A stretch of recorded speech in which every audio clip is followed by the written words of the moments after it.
Hey there, it is Saturday night, so it's movie night. We just finished week 12 of quarantine, and I'm here to present another quarantine quadruple feature. Week 12 was another doozy. We've had protests all across the country, in every state. This is the only time in my life that I'm aware of that there has been protests in every single state for a cause. And of course, everyone is protesting for Black Lives Matter, against police brutality against Black people, the unnecessary murder of so many of those people in this country. And I know these protests are going to keep happening until radical change happens, because we're just at a point where this country just needs a huge shift in everything that's going on. So all week on social media, I have been not posting my own stuff. I'm not advertising my own short films or anything like that, or selfies or pictures of my dog. I've been trying to amplify Black voices or post things in solidarity with the Black Lives Matter movement. But I knew come Saturday, I was gonna have another quarantine quadruple feature. I do these every week and I don't wanna stop doing that. So in an effort to kind of keep the dialogue going that this country needs to be having, we're gonna focus more on some films centered around Black people, Black filmmakers, Black actors, and there's a very specific theme that we'll talk about in just a little bit. However, I do just want to say that if you are not in favor of the Black Lives Matter movement at this point, you are absolutely on the wrong side of history. If you're still supporting Trump after all of the heinous actions that he's had, including attacking peaceful protesters so he could go across the street and have a photo op and hold the Bible upside down like an absolute fucking moron. If you're still supporting him, it's not a matter of debate anymore. You're absolutely on the wrong side of history. You know how people see pictures of schools right when they became non-segregated for the first time, and there's like Black students entering these schools, and you can see white people like spitting on them with their ugly leering faces and like throwing shit at them. Like, that's what Trump supporters look like now, right? You look at these pictures and you think, how could someone be this misguided and racist and fucking ignorant? Right? We still have that, and that's what these people look like. In 20 years, 30 years, you're going to look back, and that's exactly what you're going to think of these people. You're going to look at them with absolute disgust. And what really chaps my hide is that there are people that are so outspoken today. You know, all lives matter, blue lives matter, these thugs are looting. There are people that are out there saying all that stuff. When the tide turns and the world changes for the better, and we look back at this period 20, 30 years from now, and those people that were so outspoken today, their kids are going to say, oh, did you oppose Trump? Did you oppose all of the horrible things, the police brutality was going on? And they're just going to be like, oh yeah, of course I did. So if you are one of those people, what is wrong with you? Like, it's not too late to change your mind. You don't need to keep doubling down on backing up this absolute fucking ridiculous monster. You got to take a long, hard look in the mirror. It's just, whatever. I don't want to get into it today, but reevaluate your life, motherfuckers. And anyone else that is out there trying to support the cause, raise your voice, continue to have difficult conversations with your friends and family, donate, sign petitions. If you can, get out there and protest. I know coronavirus is making all of this a lot more complicated and scary, because there's people with underlying illnesses or respiratory issues. That means they can't really go out and protest, especially if they start getting bombarded with tear gas. But there's still other stuff you can do. So hopefully everyone's doing their part, because we've got a long journey ahead of us if we're going to at least attempt to heal some of the wounds that this country has. Not that we're going to be able to heal them, but we're going to be able to suture them up a little bit, put some ointment on them, and try to make things as good as we can. So we're going to continue the dialogue tonight by talking about films centered around Black voices. And of course, we have 4 movies. Let's dive in. All right, so we have another difficult topic that we are going to grapple with, and I'm going to do my best to talk about some of these movies. Today, we are going to be looking at our quadruple feature of films that challenge the way Black people are presented on screen.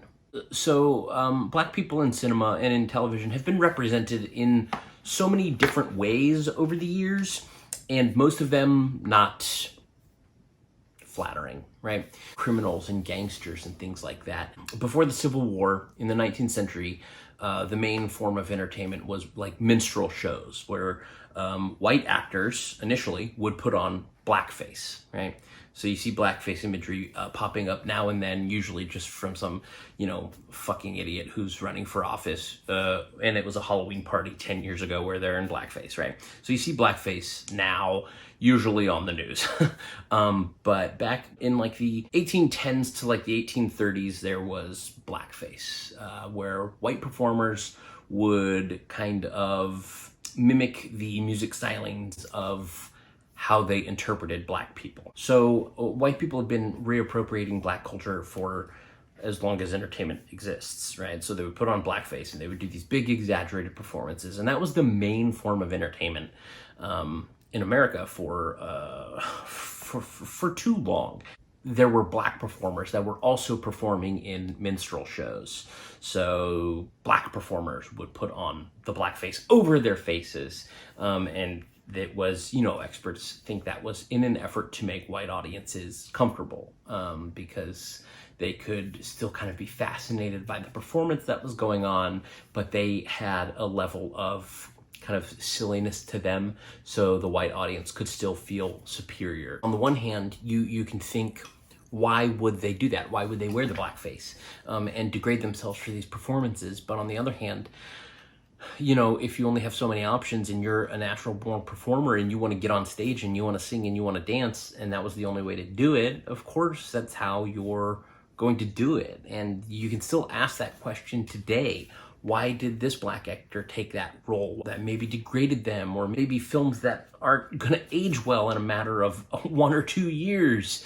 But when you have limited options, sometimes you take a movie that's in front of you, a role that's in front of you, the racial or political ramifications of that film or not, an artist is going to create and an actor is going to act. And if that's the only option they have, then they're going to take it. It's like any artist is going to do that. Anyone's going to take the bits that they're thrown. And that's really the problem, is that not enough quality roles are given to black people and people of color in general. So, that's one thing that Hollywood is really grappling with, and is really going to have to come to terms with. There's going to be a lot of changes in a lot of industries, certainly in Hollywood as well. Eventually, minstrel shows stop being a main form of entertainment, and once films become a main form of entertainment, you start to see blackface surface again in cinema. So in early cinema, when you would see a black person on screen, oftentimes it was a white person. Very common example, The Birth of a Nation, which is such a difficult, complicated film to talk about, because the movie did write a lot of our cinematic language. The movie, D.W. Griffith made this film, and he was using multiple storylines, cutting back and forth in the narrative. He was using close-ups in ways that you hadn't seen in films before. The Birth of a Nation was groundbreaking in that way. It's also super fucking racist. I mean, I'm not really encouraging someone to go watch it. And, spoiler alert, the KKK are the heroes at the end.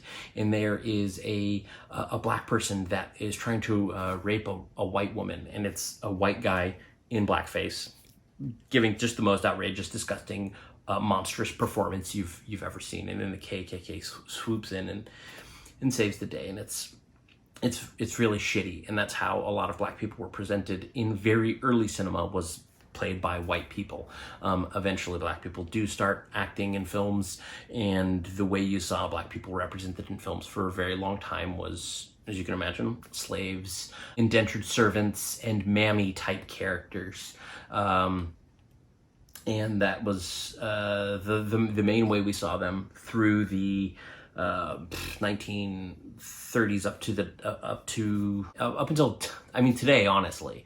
And it does seem like if a black person wants to be taken seriously for contention for the Academy Award, they do have to do one of these very painful roles of a slave, or someone who's getting abused, or someone who's getting raped, and we're so focused on black trauma that it's like we need to see this actor really put through the ringer. We need to see their pain in order to recognize it as a good performance. And of course, it's a vicious double standard that you don't see with white performers.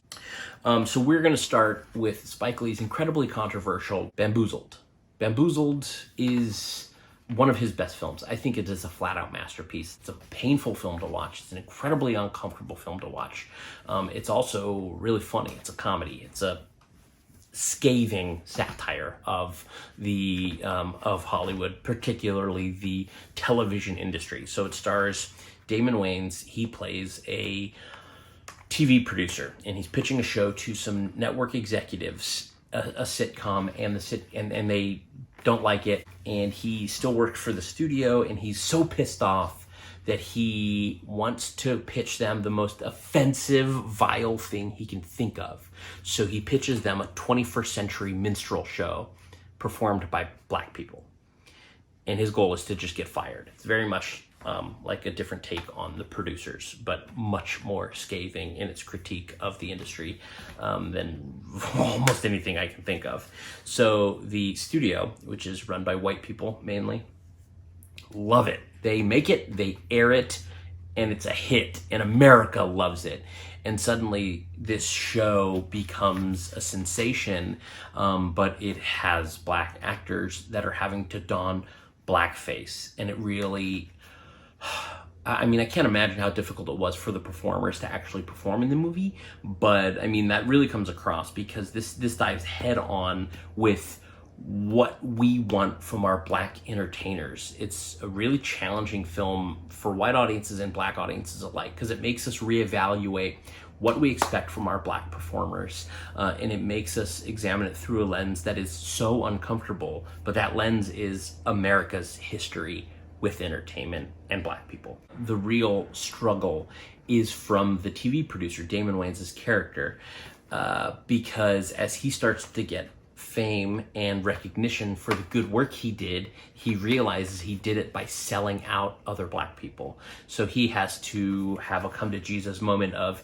is he going to continue down that dark path, which is then consuming him? Because, you know, selling yourself out is one thing, selling out your people is a whole nother thing. It's a complicated film. It's got a lot going on. It's really fucking entertaining. It's one of the pioneering films shot on digital, so it has a bit of a jarring aspect to it, because it was before, we talked about digital cameras a lot in the previous Quarantine Quadruple feature for 28 Days Later, but this, you know, it kind of has a jarring visual quality to it because the cameras weren't quite to the level they're at now, but I don't think it really holds the film back. I think it's an incredibly powerful film.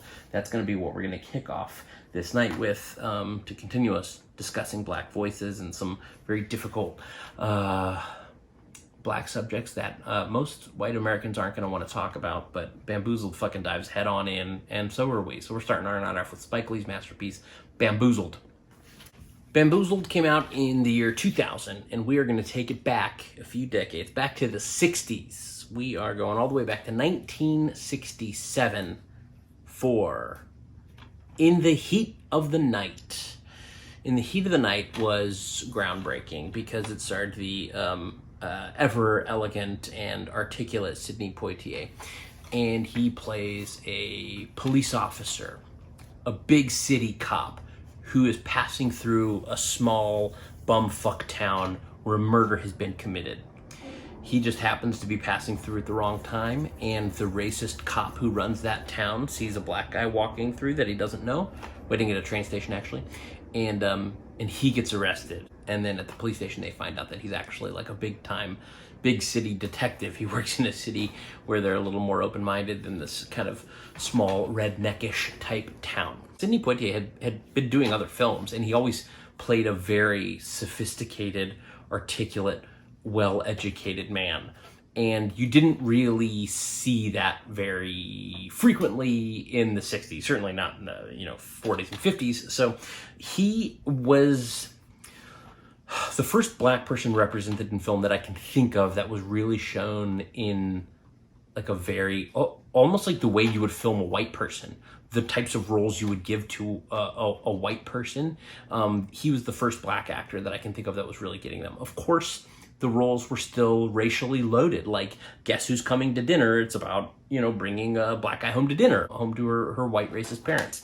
In the Heat of the Night, the fact that he is black and it's a small racist town is a thread running through the entire film that's underscoring the entire movie, and that he has to band together with this racist sheriff in this town is what the movie's all about. So Rod Steiger plays the cop, and of course he wins the Academy Award. Sidney Poitier did not win for Best Actor. He's great in the movie though, but the movie is revolutionary because of the way it depicts a black cop who is smarter than everyone else that's in the film. He's above them, and they resent him even more for knowing that he's better than them.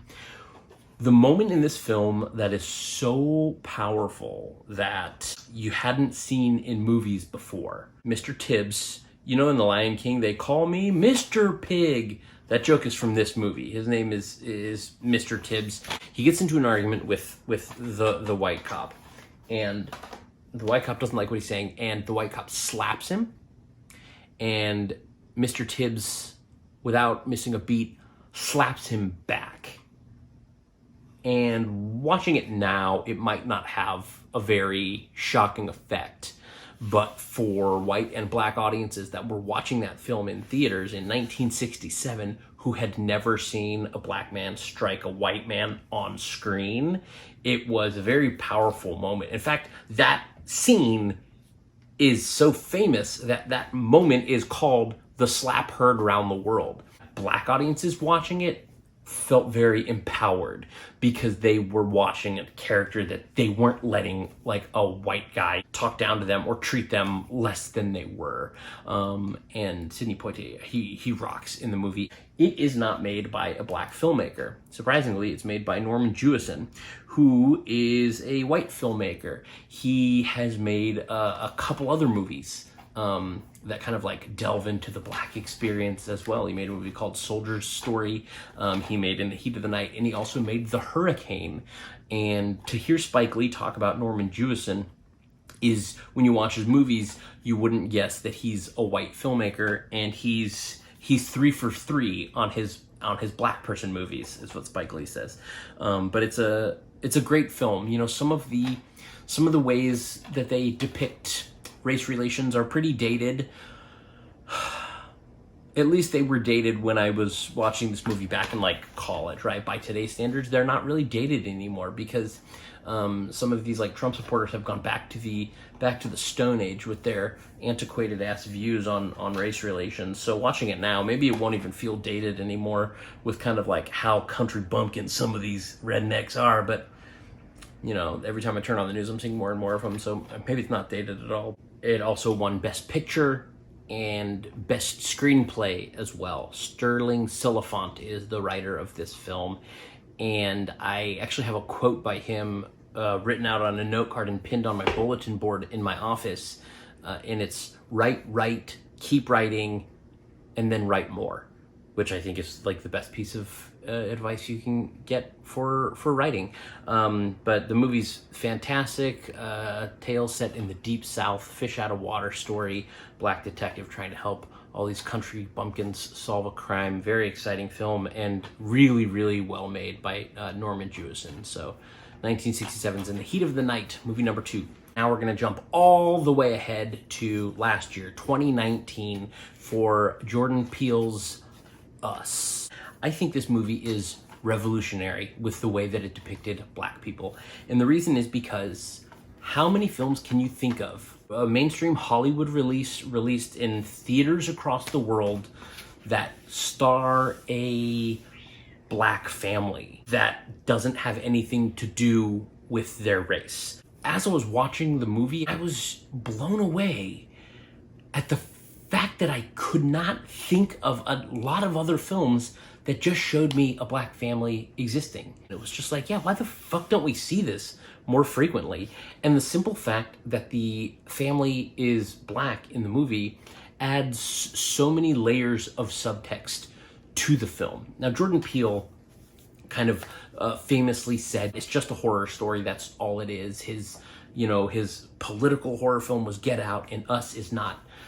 politically driven. Absolutely not the case. Whether he intended them to be or not, this movie has so many layers that you can read into. First of all, let's address the controversy. A lot of people kind of harped on this film because of where the movie goes. And if you haven't seen the movie, I'm not really going to delve into it, but it's basically a family encounters their doppelganger family. So each one has their own doppelganger, and this family shows up to, we don't know what to do with them. We don't know where this family came from, but it starts off in its first act as a fairly typical home invasion doppelganger movie, which are two subgenres that exist, and there are a lot of both of them. But he kind of combines those two subgenres, and then in Act 2, he opens it up. It stops being a home invasion movie, kind of expands out into the world, and there's a lot more going on than you initially realized. So some people kind of have issues where the movie goes with a level of believability. With a film like this, he's telling you such an original, wild story. I think suspension of disbelief is something you really need to ramp up. If the logic doesn't click on every aspect, that's okay. You see this a lot with like M. Night Shyamalan. So like sometimes he swings and he misses, but you know what, if you think about the movie and you really deconstruct it and you pull apart all these things, which is so popular to do with like film reviews now, you see these things which are like the death of film criticism, of like everything wrong with this movie in 10 minutes, like these things where these people are just ripping apart every little plot point, every little detail that doesn't quite fit. I can't stand that, right? You just gotta watch a movie and accept it for what it is. That's the filmmaker's vision. That's what they made. If you don't like it, you don't like it. If everything doesn't work for you, it doesn't work for you. But sometimes you just gotta go with it. And Us is a movie that you just gotta go with. And the world building he does is pretty remarkable. And the mythology he creates for his story, I think, is very original and really cool. And it was done in a way that I hadn't really seen before. So I think he had a vision, and I think he executed it very well, and really came into his own with directing. I think the screenplay for Get Out is incredibly written. Third horror screenplay to ever win best screenplay. But his direction in Us, I feel, has really stepped up. Also, of course, everyone plays doubles. And Lupita Nyong'o is the new queen of horror. She gives a performance that is a dual performance that is just fucking incredible. She's amazing in the movie. I can't believe she wasn't nominated for Best Actress. This movie is a huge message about the class divide, the haves and the have-nots. This movie really delves into that. The guilt that some people feel for having more than other people, the desire to get places that you're not in your life. What you see, the grass is always greener on the other side. You want that. The wealth divide is really examined in this film. But all of the symbolism aside, it's also just a very funny, very thrilling, original horror film. That is Jordan Peele's Us. Us also has a really phenomenal score by Michael Abels. I think the first score he ever did was for Get Out, and then he topped himself with Us, with my favorite score of 2019. A really phenomenal job. I think he's going to prove himself to be the best horror composer working. Okay, our fourth film in our quadruple feature is another challenging film, Manderlay. This one is tough. This one's not going to be for everybody. Now, Manderlay is actually a sequel to Lars von Trier's film Dogville. This movie picks up essentially right where that movie leaves off. And you don't necessarily need to have experienced Dogville in order to experience Manderlay. But it basically starts with Bryce Dallas Howard. They show up at a plantation where there are slaves working on this plantation. So she comes into this house and she meets the kind of matriarch who runs the house. It's a white woman who employs all of these slaves to set things in motion. She passes away. Bryce Dallas Howard's character essentially becomes the property owner who is running the plantation. And she doesn't understand why these people are willingly being slaves. Why are they still doing this on their own accord? And she wants to kind of change the system at this plantation.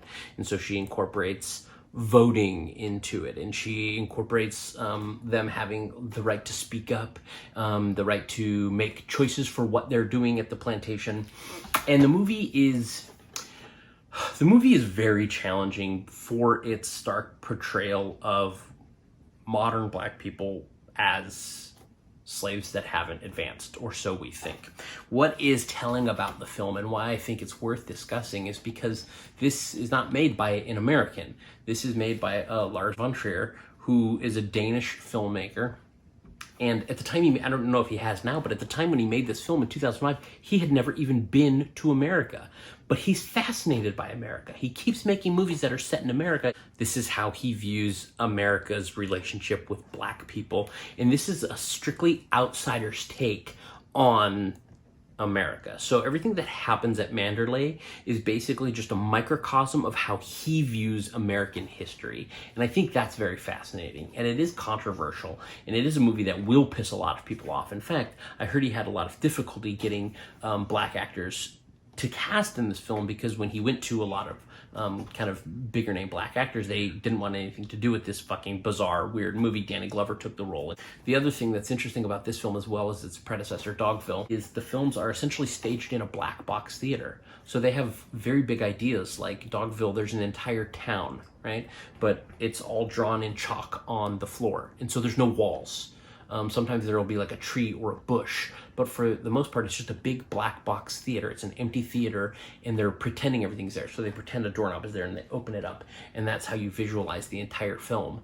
And Manderlay is the same way. This big plantation that's not actually there. You don't really see all of the details. So it's very interesting, and it makes you kind of imagine a lot of the trappings that you typically see in slavery type films, but it's not actually there. So I think Manderlay is an interesting view on kind of American politics, American race relations, slavery, all from the point of view of a non-American. So we're gonna wrap up our night with a difficult one, but one that I think is worth checking out. Lars von Trier's Manderlay. All right, so those are our 4 films challenging the way black people are presented on screen. So we got some difficult films, we got some fun films, but we definitely have films that will promote dialogue, will promote discussions, and I think all of them can really get into the nitty-gritty of kind of some of the difficult conversations that we need to be having as a country right now. Take care of yourselves, stay safe, keep having these difficult conversations. Black Lives Matter. Enjoy the movies.